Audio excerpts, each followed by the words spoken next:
This video will show you how to use MyMathLab. So go to www.mymathlab.com and this will be the screen that it takes you to.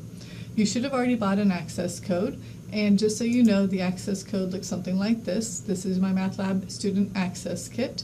Hopefully you've already purchased that. So when you're at this point, you're going to register now as a student. You'll need an email address, doesn't matter which one you use, a course ID number, and where did the course ID number come from? It comes from the D2L. So go into D2L and look where it says course ID number for MyMathLab. It's also in the Getting Started Using MyMathLab document, so you can get it either place. But you do need to go ahead and find your course ID number in D2L. So you have your email address, you have the course ID number from D2L, and you bought the access code, or you can go ahead and purchase it now using a credit card. You'll go, okay, register now, and you're going to type in that course ID number. Don't use this one, this is for a different course, but find the one in D2L that I have posted. At this point, if you've used MyMathLab before, you can go ahead and sign in using your Pearson account. If not, you can create an account. Again, fill out all this information, click I accept, and create an account. When you do so, the next page that's going to pop up is going to look like this, and you're going to select an option. You can go ahead and type in your access code if you bought it. You can purchase it at this point using a credit card or PayPal, but look down here. It says get temporary access without payment for 14 days. If for some reason you haven't bought your access code and you don't have the funds for it yet, you can go ahead and get started using MyMathLab for 14 days for free. However, after the 14 days are up, you have to have bought your access code and typed it in. So no one can use the excuse that they can't get started, because you can get temporary access for 14 days. So make sure you do that. So once you fill in your information, you'll be at a home page that looks like this. Go ahead and find the course and click on your Math 116 course. So here are going to be the most important things that you need to be doing in MyMathLab. The class notes, which hopefully you've already watched the other video about using my class notes that I've created. The homework tab is the next one. You do have to click on how to enter your answers and click on the video and watch the video, so that will be checked off. Then you can go ahead and get to section 2.1. As you can see, the questions are not open for you to try yet because I'm requiring you to watch the videos first.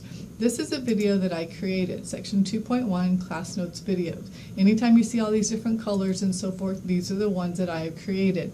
When you click play, it's going to obviously play the video. I'd like for you to have already printed off the class notes so you can go ahead and fill in the class notes as you go. Sometimes during the week, I will ask you to send me a copy of the class notes, maybe one page or two, printed off, scanned in, or taken a picture of and put into a Dropbox. So make sure you're watching for those emails. You do need to click on each video and watch it, hopefully. And again, these little arrows mean animation, so you do have to click on those, and there you can watch the animations. And after you click on all the videos and animations, then your homework is going to open up. So now we can go to question 1. The one that I want you to watch for sure is the class notes video. Again, that's the one that I've created using the class notes that I do for a face-to-face lecture. Please take the time to watch that video. If you think you need more help, then definitely watch the other videos and animations, but for sure, watch the class notes video. So you're going to click on question 1, and you're going to have lots of helps in MyMathLab. This says solve and check. When I click in the answer box, you'll see that some things open up down here. If you need a fraction bar, if you need a power, the division sign, all that's here for you. So I'm just going to take a guess and hit 3 and enter. It says, sorry, that's not correct. It gives me an idea of what I should do. I'll click OK. I'm like, nope, I really think 3 is the answer. I'm going to click enter. Again, I'm going to say, nope, 3 is the answer, and it was wrong, obviously. The correct answer is -12, and I answered 3. Do not click on next question. Click on similar question. If you click on similar question, it's going to give you another problem to try. And if you get it right, then it's going to turn it into a green check mark instead of a red X. So what if I need help on this? Well, you can go to question help, and you can use help me solve this. Help me solve this is where it's going to ask you to do things as you go along. So if I need to subtract 8, I'm going to press enter, nice work, and it's going to continue telling me, well, what is 41 minus 8 as I go through it. What if I don't know that? Well, let me go ahead and go to view an example. So view an example is going to be like reading the book. You're just going to go through it, it's going to tell you what to do, and give you the answer. You can hit close. Well, what if I wanted to look at the animation again? So you can hit animation. You can also go to your textbook as well. After all those helps, if you still need help from me, you can click on Ask My Instructor. You don't have to type in the question itself. It sends me a link to your specific question, but I would like for you to type in something that you tried or what you think you should be doing, and then I can get back with you and tell you where the mistake might be. So lots of helps. And then you can also print out the whole assignment.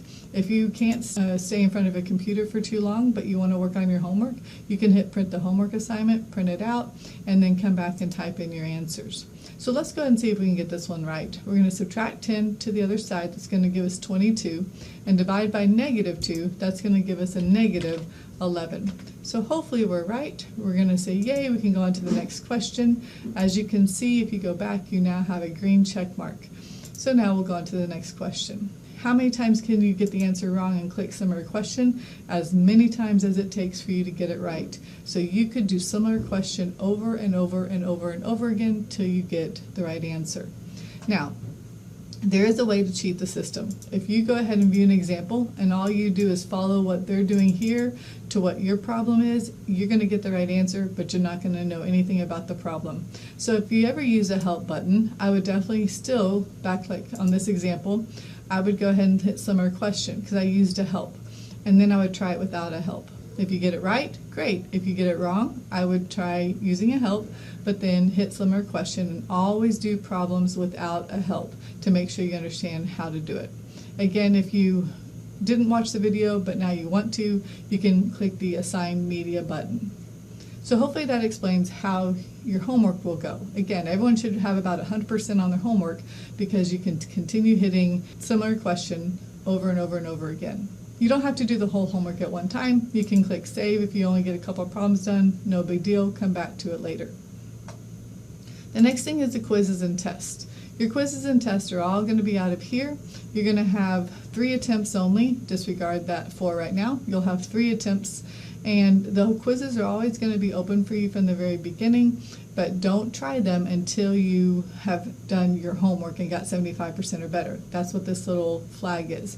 You must score at least 70% or better on all your homeworks, and then you're able to do your quiz.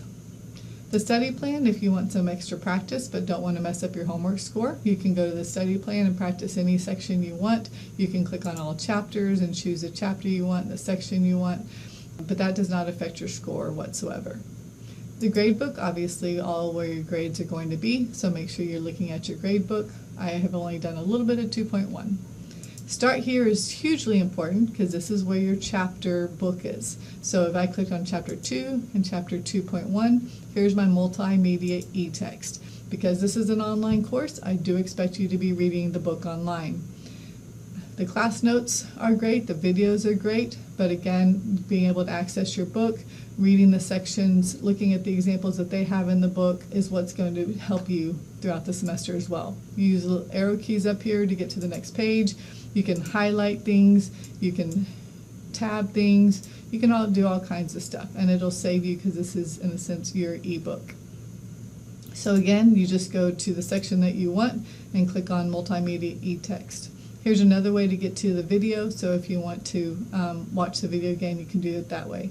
Don't click on Do Your Assignments here. When you're wanting to do your assignments, make sure you just go to the Homework tab. Everything else you can look at if you would like. There's all kinds of tools for success, student success, and so forth. But the main tabs are going to be the class notes, so you can print out the class notes and follow the videos and fill those in. The homework tab, because that's where all your homeworks are going to be, and they all are open for you to try. Your quizzes and test tab, the only thing really, no test here, it's going to be your quizzes. I do have a midterm exam review and a final exam review for you to try, so that'll be for some extra points, and we'll get to that later. So if you have any questions about MyMathLab, please let me know, and have a great day.